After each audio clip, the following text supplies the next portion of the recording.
Hey Rick, I was thinking, why do I always see people posting their new cars on Instagram but never their investment portfolios? Oh, Jesus Christ, Morty.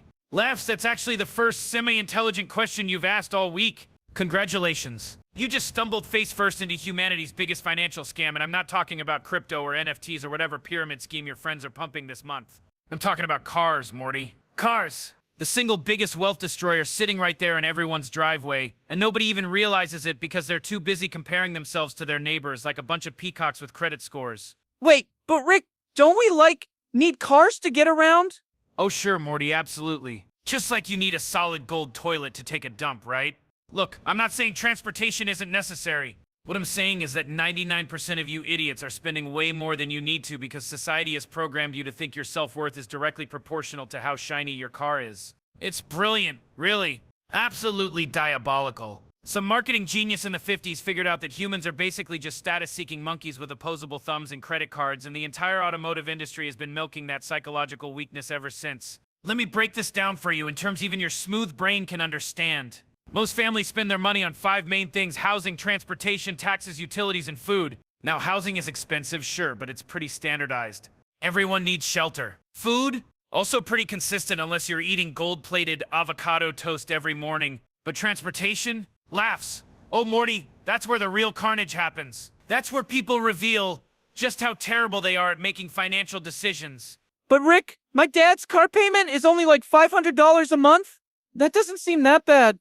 500? 500? Morty, your dad is financially bleeding out and he doesn't even know it. And here's the thing that kills me. And I mean this literally kills me because I lose brain cells every time I think about it. 15.7% of people who financed a new car in late 2022 committed to monthly payments over $1,000. $1,000, Morty! That's more than most people's rent in some cities. These absolute walnut brains are out here paying luxury apartment prices for a depreciating hunk of metal and plastic that loses value faster than your grades after summer vacation. And you know what the average cost of owning and operating a car is per year? $10,728. That's not the purchase price, Morty. That's just the cost of keeping the stupid thing running for 12 months. Think about that. The median American salary is around $54,000 a year, which means nearly 20% of what the average person makes is just evaporating into their car. It's like watching someone light money on fire in slow motion while they tell themselves they're being responsible. Okay, but Rick, what if someone buys like a reasonable car? Like a Honda Civic or something? Oh, perfect example, Morty. Gold star for you. Let's talk about a 2018 Honda Civic. Not some flashy Ferrari, not a status symbol BMW. Just a boring, sensible, economical Honda Civic. The kind of car financial advisors wet themselves over because it's practical. You know what the true cost of owning that glorified toaster on wheels is over 5 years? $43,993. That's almost $9,000 per year, Morty. For a used Honda Civic! That's 16% of the average person's gross salary going straight into a car that everyone considers budget-friendly. And here's where it gets really fun. The biggest chunk of that cost: depreciation. You know what depreciation is, Morty? Isn't that when things lose value? Ding, ding, ding! Give the boy a prize. Yes, Morty. Depreciation is when your asset, and I use that term loosely here, becomes worth less over time. And cars? Oh man, cars depreciate faster than your attention span during math class. 99% of cars are guaranteed to lose value. You're literally investing in something designed to become worthless. It's like buying ice cream in the Sahara Desert and being shocked when it melts. Here's my favorite part. When you buy a brand new car and drive it off the lot, congratulations. It immediately loses 10 to 15% of its value. Just like that. Snap's fingers gone. You haven't even made it home yet, and you already lost thousands of dollars. It's the fastest way to destroy wealth outside of gambling or marrying someone you met in Vegas. So when should someone buy a car then? Finally asking the right questions. Look at the depreciation curve. It's not rocket science, although clearly for most people it might as well be. The sweet spot is 3 to 5 years old. At that point, most of the depreciation has already happened. Some other sucker took that financial hit for you. The car is still new enough that it won't fall apart the moment you look at it funny, but old enough that you're not paying the new car premium. Ideally, you want something with 30 to 40,000 miles. That's the financial equivalent of letting someone else step on a landmine and then walking around it. But wait, there's more. As they say in those infomercials you watch at 3 a.m. Let's talk about all the other ways cars drain your bank account like a vampire with the MBA. You've got taxes and fees, which you can really avoid unless you plan on running from the law, which, knowing you, Morty, would end poorly. Then there's financing costs. What's wrong with financing, Rick? Everyone does it. Everyone jumps off bridges in your dimension too, Morty. Doesn't make it smart? Look, not everyone has $30,000 or $40,000 lying around to buy a car outright. I get it. But when you finance, you're paying interest. And right now, interest rates on car loans are sitting around 6 to 6.5% if you have good credit. If your credit sucks, even higher. You're essentially paying extra money for the privilege of owing money on something that's actively losing value. It's like paying someone to punch you in the face repeatedly. And then, this is rich, there's fuel. Everyone focuses on their monthly car payment like that's the only cost. Oh, my payment's only $600, Rick. Yeah, sure, but you're also dropping $200 a month on gas. Genius. Over 5 years on that Honda Civic we talked about, $12,807 just in fuel. That's $213 a month to move your lazy butt around. Can't people just get electric cars? Sure, Morty. Let me just pull $50,000 out of my ass for a Tesla. Electric cars are great in theory, but they're expensive as hell right now. Maybe in 10 or 20 years when the technology's cheaper and the infrastructure's better, but right now, for most people, it's not realistic. Although, it'll give you one tip. If you're gonna buy gas, get a Costco membership and fill up there. You'll save $5 to $8 every time. Over a lifetime, that actually adds up to something decent. Now let's talk insurance. That'll run you about $115 a month on our Honda Civic example. $7,000 over 5 years just to legally drive the thing. Here's a pro tip that even you can execute, Morty. Every single year, pick a date, mark it on your calendar, and on that date, you call your insurance company and ask if they can give you a better rate.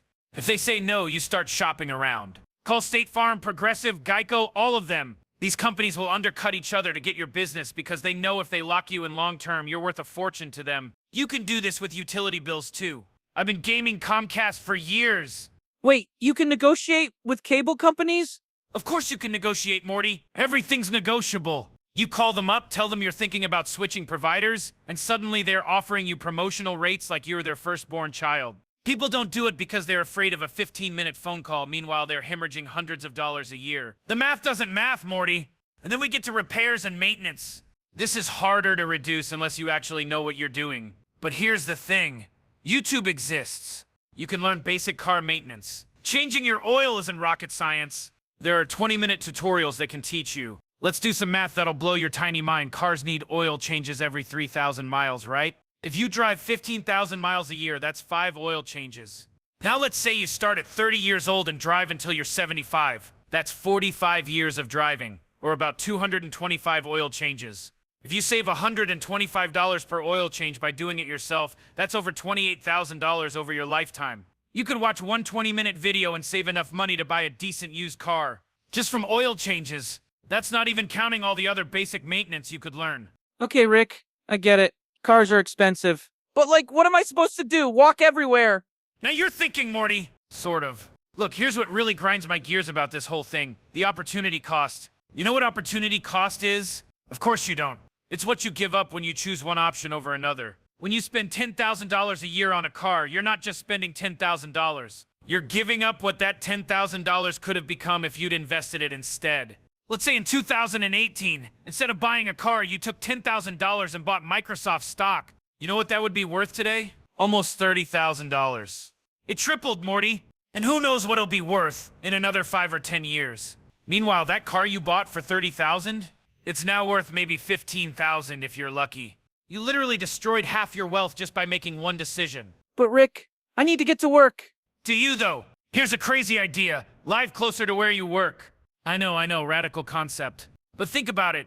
If living $200 closer to your job per month in rent saves you $400 a month in car costs, you just made $200 by doing absolutely nothing except making a smarter geographic decision. Plus, you get back all that time you would have spent commuting. Time that you could spend, I don't know, learning a skill that makes you more money or investing or literally anything other than sitting in traffic breathing in exhaust fumes while slowly dying inside. I used to know people in the corporate world who'd commute 45 minutes to an hour each way. Every single day. That's 10 hours a week just sitting in a car. That's 520 hours a year. That's almost 22 full days of your life gone, Morty. Just vanished. And for what? So they could live in a slightly bigger house in the suburbs? Jeez, Rick, you make it sound like everyone's making terrible decisions. That's because they are, Morty. Look, I get it. Society's programmed everyone to think they need the newest, shiniest vehicle to prove they're successful. Your neighbor gets a new Lexus, suddenly your perfectly functional Toyota feels inadequate. It's psychological warfare and everyone's losing. You see someone roll up in a nice car and you think, wow, they must be doing well. Meanwhile, they're drowning in debt, paying $1,000 a month, stressed out of their minds, but hey, at least they look successful at the stoplight, right? There are dealers out there marking up cars by $250,000 right now. That's not a typo. The markup alone costs more than most people's houses. And people are paying it. Because they've been convinced that their vehicle defines their worth as a human being. It's insane. So what's the solution, Rick? The solution? Don't be a moron, Morty. It's simple. Number one, if you must buy a car, buy it used in that 3 to 5 year sweet spot. Let someone else eat the depreciation. Number two, shop around for insurance every year. It takes one phone call. Number three, if you have multiple cars but don't need them all, get rid of one. Those registration fees and insurance costs add up faster than you think. Number four, consider living closer to work. Do the actual math. Sometimes paying more in rent saves you way more in transportation costs. But here's the real secret, Morty, and this is the part that really matters. Every dollar you don't spend on an overpriced car is a dollar that could be working for you. Compound interest is the most powerful force in the universe. Yes, more powerful than love or whatever sentimental garbage they taught you in school. If you save that money and invest it properly, it grows. It multiplies. It works for you while you sleep. But if you dump it into a depreciating asset like a car, it doesn't just disappear. It actively shrinks. You're moving backwards while everyone else who figured this out is moving forward. The average person will own maybe 9 or 10 cars in their lifetime. If they're overspending by even $5,000 per car because they bought new instead of used or they got something fancier than necessary, that's $50,000 gone. Poof. And that's not accounting for the opportunity cost of what that money could have become if invested. We're talking hundreds of thousands of dollars in lost wealth over a lifetime, all because people want to feel important at the stoplight. That's actually pretty scary when you think about it, Rick. It should be scary, Morty. Your entire generation is out here financing vehicles they can afford, paying interest on depreciating assets and wondering why they can't build wealth. Meanwhile, the actually wealthy people? They're driving 10-year-old Corollas and investing the difference. But nobody wants to talk about that because it doesn't make for good Instagram content. Look, I've been to infinite dimensions, Morty. I've seen every possible version of humanity. And you know what the successful ones all have in common? They don't tie up their wealth in status symbols that lose value. They understand that true wealth isn't about what you drive. It's about what you own, what you've invested, what's working for you in the background while everyone else is busy posting their lease payments on social media. So here's my final piece of advice, and I want you to really listen because I'm only going to say this once. Stop buying cars like they're investments. They're not. They're expenses. Necessary expenses maybe, but expenses nonetheless.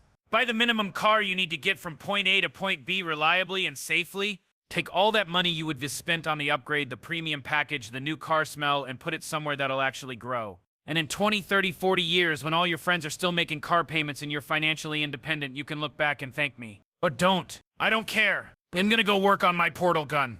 This dimension's financial literacy gives me a headache. Thanks, Rick. I think I actually learned something today. Don't get used to it, Morty. Now come on, we got bigger problems. I think I left the garage door open in dimension C137 and Jerry's probably touching my stuff again.